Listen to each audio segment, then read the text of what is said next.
تھے. تو انہوں نے مجھے بتایا کہ وسیم اکرم کا مقصد کوئی توہین یا مذاق نہیں تھا. وسیم اکرم نے اپنے خیال کے مطابق یہ سمجھا کہ شاید مجھے اس سے زیادہ ثواب مل جائے گا. نیت اس بندے کی ٹھیک تھی, شاعر اسلام کا کوئی مذاق اڑانا مقصود نہیں تھا. تو ہم یہی کہیں گے کہ جو طریقہ شریعت نے رمی کا بتایا ہے وہی طریقہ اختیار کرنا چاہیے, اس کے علاوہ کوئی اور طریقہ اختیار کرنا جائز نہیں ہے. لیکن جب ایک بندے کی نیت ٹھیک ہے, جذبہ ٹھیک ہے, تو پھر جتنی غلطی ہے اتنی غلطی بتانی, اتنی کو غلط کہنا چاہیے, اس کو بڑھا چڑھا کے بیان نہیں کرنا چاہیے. تو اتنی ایک دفعہ ایک کمنٹ کافی ہے کہ وسیم اکرم بھائی کو بس یہ بتا دیا جاتا کہ حضرت آپ کا جذبہ اپنی جگہ, لیکن آئندہ آپ ایسا نہ کیجیے گا. علماء بتا دیں بس کافی ہے. پوری قوم جب کسی کے پیچھے ہاتھ دھو کے پڑتی ہے نا, ایسا لگتا ہے ان کے پاس اس کے علاوہ وہ اگلا کہے گا کاش میں حج کرنے نہ آتا.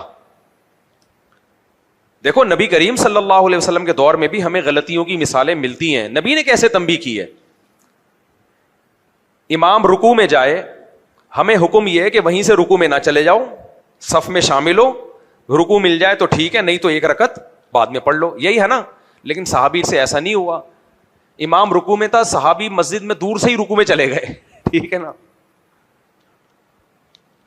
تو آپ صلی اللہ علیہ وسلم نے دیکھا کہ بھائی صف میں آ کے شامل ہونا چاہیے نا, تو آپ نے فرمایا پہلے حوصلہ افزائی کی.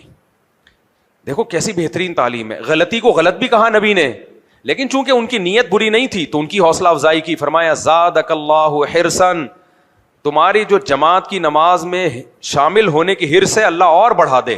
یعنی تمہیں اتنی حرص ہے کہ ایک رکعت بھی نہ نکل جائے, تو وہیں سے رکوع میں شامل ہو گئے, یہ حرص اللہ اور بڑھا دے. یعنی حوصلہ افزائی کی, ماشاء اللہ ماشاء اللہ, بہت ویل ڈن. لیکن آگے فرمایا لا تعید, یہ دوبارہ نہیں کرنا. صحیح ہے. یہ غلطی, کتنی پیارا انداز ہے نصیحت کا. ہم لوگ ہوتے ہیں بولتے ہوئے تو نے کبھی مجھے دیکھا یا کسی اور کو دیکھا وہیں سے رکوع میں شامل ہو جائے, اس لیے آتا ہے مسجد میں. پہلے باہر جا کسی سے نماز کا طریقہ سیکھ کیا, پھر آنا, نکل یہاں سے. تو یہ نبی کے اخلاق نہیں ہے. نبی نے ان صحابی کی غلطی کو غلط بھی کہا, لیکن اس غلطی کی بیس اچھی تھی تو اس بیس پہ آپ نے ان کی حوصلہ افزائی بھی کی. فرمایا زادک اللہ حرصاً, تمہاری جو جماعت کی نماز میں شامل ہونے کی حرص ہے نا, لالچ ہے, اللہ اس لالچ میں اور اضافہ کرے. لیکن پھر آگے فرمایا لا تعید, دوبارہ نہیں کرنا. ہی اس سے بڑی بات, یہ تو چلو وہیں سے شامل ہو گئے, مسجد میں کوئی پیشاب کر دے, کتنی بری بات ہے. ایک گنوار دیہاتی صحابی, ان کو مسجد کے آداب معلوم نہیں تھے, وہ مسجد میں آئے, کچی مسجدیں ہوتی تھی پہلے, فرش نہیں ہوتا تھا, تو مسجد کچی تھی, ان کو پیشاب آیا, انہوں نے وہیں پیشاب کرنا شروع کر دیا. ان کو نئے نئے مسلمان ہوئے, ان کو کیا آداب کا پتہ. اب کوئی کہہ سکتا ہے وسیم اکرم تو نیا نیا مسلمان نہیں ہوا, پرانا مسلمان ہے, حج تو پہلی دفعہ کر رہا ہے نا بھائی, کوئی 100 دفعہ تھوڑی حج کیا ہے. تو وہ دیہاتی صحابی وہیں بیٹھ گئے پیشاب کرنے کے لیے. صحابہ دوڑے ان کو پکڑنے کے لیے, آپ نے صحابہ کو روکا, رک جاؤ, ظاہر ہے پیشاب بیچ میں کوئی بھی نہیں چھوڑ سکتا, کرنے دو. اب ایک دفعہ شروع ہو گئے تو کیا کرو, پورا پیشاب کرنے دو. وہ پیشاب کر کے تسلی سے نبی نے ان کو بلایا, اور پھر محبت سے, وہ صحابی کہتے ہیں میں نے اس سے زیادہ اچھے اخلاق والا, آپ سے زیادہ اچھے اخلاق والا میں نے کوئی بھی نہیں دیکھا. آپ صلی اللہ علیہ وسلم نے فرمایا یہ ہماری مسجدیں ہیں جو اس قابل نہیں ہے کہ ان میں گندگی کی جائے, مطلب ہی کہ آئندہ احتیاط کرو. پھر آپ نے حکم دیا صحابہ کو اس جگہ کو پاک کرنے کا. ہم تو کہتے ہیں خود ہی پاک کر.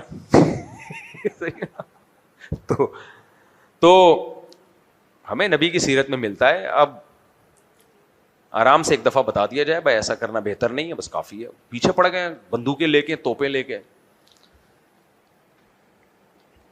اتنا زج کرتے ہیں. بندہ بولتا ہے کہ یار میں نہیں آؤں گا, میں حج نہیں کرنے آؤں. جنید جمشید کا جو حشر کیا تھا نا, اس کو یہ وسوسے آنا شروع ہو گئے تھے کہ میں گلوکار ہی رہتا تو اچھا تھا. یعنی شیطان ایسے موقع پہ یہ وسوسے ڈالتا ہے. آئے نہیں تھے لیکن ایک مثال دے رہا ہوں کہ آنا شروع ہو سکتے ہیں ایسے آدمی کو کہ یار میں گلوکار ہی ٹھیک تھا, میں دین پہ آگے پھنس گیا.